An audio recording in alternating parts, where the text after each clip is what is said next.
बिस्मिल्लाहिर्रहमानिर्रहीम। अस्सलामुअलैकुम। सबसे पहले दुरूद पाक, अल्लाहुम्मा सल्ली अला मुहम्मदिन व अला आलि मुहम्मदिन व बारिक वसल्लिम। हमारा जो आज का मौजू है ना, उसका नाम है बनी इसराइल पर ताउन का अज़ाब। तवज्जो के साथ वीडियो को देखिएगा, आपको बहुत मज़ा आएगा। और अगर हो सके तो हमारे इस यूट्यूब चैनल को सब्सक्राइब कर लें, ताकि रूटीन के साथ आपको अच्छी अच्छी वीडियोज़ मिलती रहें देखने के लिए। जब मैदान तैया में बनी इसराइल ने ये ख्वाहिश ज़ाहिर की कि हम ज़मीन से उगने वाले गल्ले और तरकारियाँ खाएंगे, यानी कि जो ज़मीन से अनाज उगता है वो खाएंगे और मुख्तलिफ़ सब्ज़ियाँ खाएंगे, तो इन लोगों को हज़रत मूसा अलैहिस्सलाम ने समझाया कि तुम लोग मनो सलवा को छोड़कर और नफीस खानों को छोड़कर गेहूँ, दाल और तरकारियों जैसी खसीस और घटिया ग़ज़ाएँ क्यों तलब कर रहे हो? क्योंकि उस वक़्त मनो सलवा उतरता था, आसमान से खाना उतरता था, मगर उन्होंने कहा कि हम ज़मीन की सब्ज़ियाँ और तरकारियाँ खाना चाहते हैं।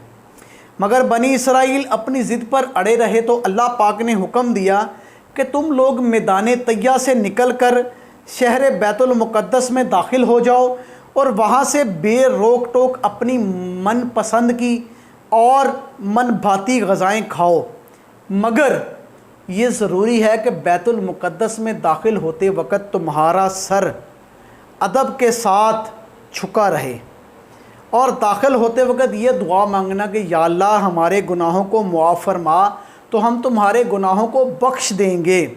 मगर बनी इसराइल की कौम जो हमेशा अपनी सरकशी और शरारतों के आदी थे और खुदा के हमेशा से नाफरमान रहे हैं और इंतहा के नाफरमानियाँ करते रहे हैं, बैतुल मुक़द्दस के करीब पहुंचकर एकदम इन लोगों की रगे शरारत फड़क उठी और ये नाफरमान लोग बजाय झुककर होने के अपने सीने ऊंचे करके सीनों के साथ घिसटते हुए दरवाज़े में दाखिल हुए और बजाय माफ़ी मांगने के वो कहने लगे कि एक एक दाना एक एक बाल, एक एक दाना एक एक बाल, इस तरह की बातें करने लगे।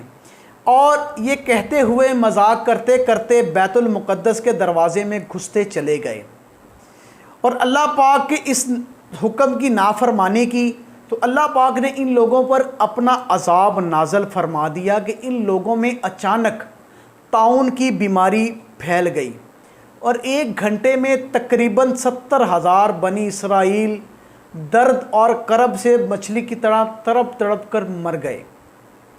1 घंटे के अंदर तकरीबन 70,000 बंदे ताउन की बीमारी से मर गए। ताउन की बीमारी है भला क्या? ये ना एक मोहलक बीमारी है जिसको डॉक्टर प्लीग कहते हैं।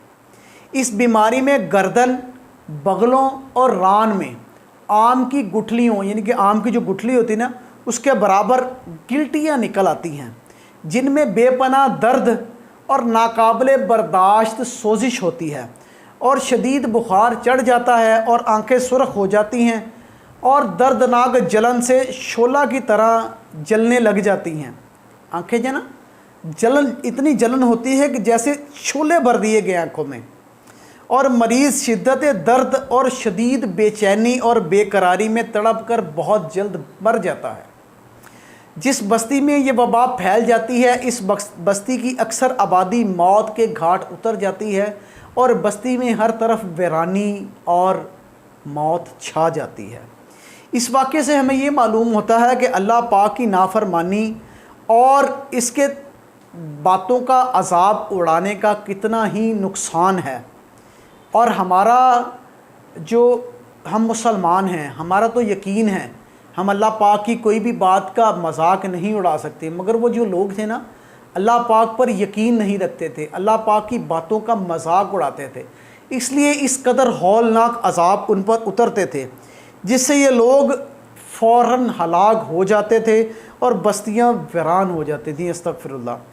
ताउन बनी इसराइल के हक़ में अज़ाब था, मगर हमारे प्यारे नबी सल्लल्लाहु अलैहि वसल्लम के इस दुनिया में तशरीफ़ लाने के बाद ये इस उम्मत के हक़ में ये बीमारी फ़ायदेमंद साबित हो गई, क्योंकि हदीस शरीफ में आता है कि ताउन में मरने वाला, जो ताउन की बीमारी के साथ मरता है ना, वो शहीद होता है। एक और मसला है कि ये ताउन ऐसी बीमारी है कि जिस बस्ती में ताउन की वबा होना वहाँ जाना नहीं चाहिए, और अगर अपनी बस्ती में ताउन आ जाए ना तो बस्ती छोड़कर भागना भी नहीं चाहिए, बल्कि ताउन की वबा में अपनी बस्ती के अंदर खुदा पर तवक्कल करके सब्र के साथ रहना चाहिए कि अगर बीमारी में मर गया तो शहीद होगा, और ताउन के डर से बस्ती को छोड़कर जाने वाला उस पर इतना गुनाह होता है जितना जिहाद के दिन मैदान जंग को छोड़कर जाने वाला जो होता है उस पर इतना अजाब या इतना गुनाह होता है। इसलिए हरगिज़ भागना नहीं चाहिए, बल्कि इस बीमारी में सब्र करके अपनी बस्ती में ही मुकीम रहना चाहिए कि अल्लाह पाक इस पर बेपनाह सब्र अता फरमाता है और इस पे बेपनाह अजर मिलता है। अल्लाह पाक हमें हर बुरे वक़्त हर बीमारी से महफूज रखे, क्योंकि हम कोई भी बीमारी बर्दाश्त करने के लायक नहीं है। अल्लाह पाक आपको और हमें हर पल हर लम्हे अपनी हिफ्ज़ व अमान में रखे। आमीन। जज़ाक।